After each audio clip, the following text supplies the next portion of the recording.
And now we've got certainly plenty of data. I was reminded of that statement when I saw some of these new reports, which is why I included it here. Nothing in the human body is sterile, and at no point in time are we as humans sterile or germ-free. So you can see the newer reports showing that the placenta has its own microbiome.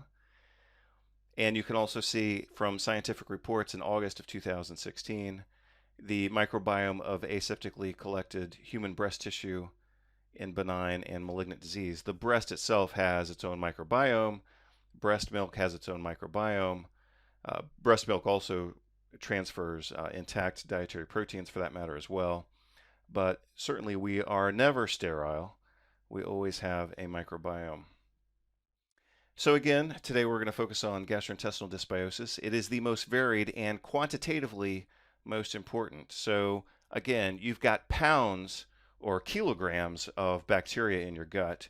You certainly don't have that quantity in your nasopharynx, genitourinary tract, or on your skin for that matter. So the potential impact of the gastrointestinal microbiome is massive, and that's why we see so many different clinical diseases associated with, causatively associated with, gastrointestinal dysbiosis.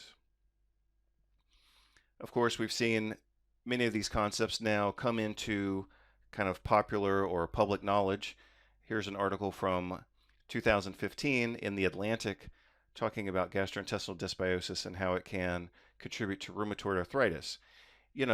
Some of us were writing and reporting on this, maybe 12 years ago, 20 years ago.